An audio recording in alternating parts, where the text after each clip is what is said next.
On a warm April morning, a week after the terrible day on which Grand-mère Sylvie died, Sylvie walked away from her home. She left her mother, the cottage in which they'd all lived, Bresnois village, and everyone and everything she knew. The wet spring grasses, ankle-high, seemed to clutch at the hem of her skirts, as if to keep her from leaving. But Sylvie kept moving. She did not look back, and she did not cry. She did not deserve tears. She had made a terrible mistake. She'd meant no harm. Quite the reverse. She'd been trying to help her mother, Jeanne, the healer, who had never before needed healing. Grand-mère Sylvie had died, and Jeanne had spent 5 frightening days in her chair by the fire, holding her own elbows, staring into the flames, not eating, not speaking, not crying for her mother even when Sylvie did. Yes, Sylvie had been trying to heal Jeanne in her own way. Only Sylvie's way wasn't Jeanne's way, and she now knew that was the problem, or one of them. Not one of the villagers would call Jeanne witch, not even quietly behind their hands. Jeanne, as a healer and midwife, possessed no mysterious powers or magic, only knowledge and caring and her deep Catholic faith. As she walked, Sylvie pressed her fingers to her temples as if that could erase what she had done. Why had she not been more cautious? Grand-mère Sylvie had even warned her, barely 3 weeks before her sudden death. The memory burned. Sylvie, just past her 15th birthday, had come finally into womanhood with her first monthly bleeding. And then the understanding. The power had simply appeared inside her.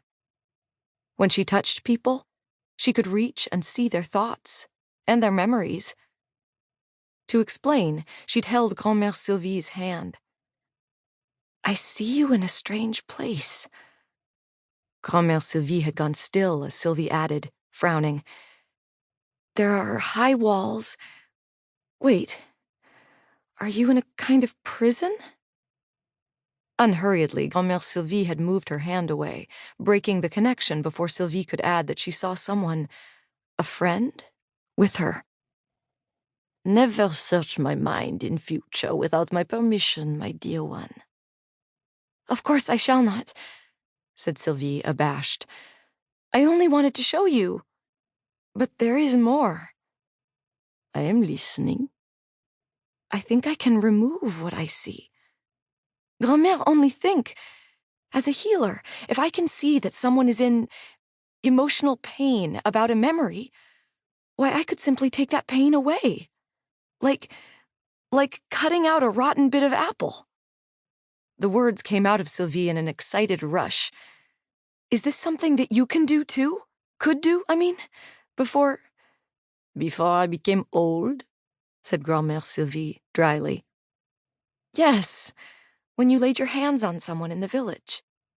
Grand-mère Sylvie shook her head. "No."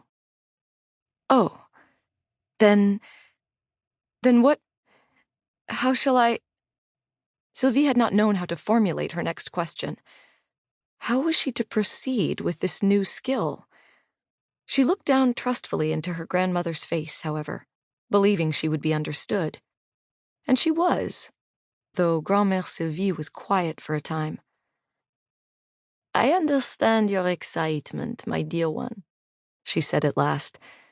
"Yet I counsel caution, for I believe you will need skilled guidance. I have not heard of a power like this, but I will help you sort it out once I am a little stronger. This new gift is from God.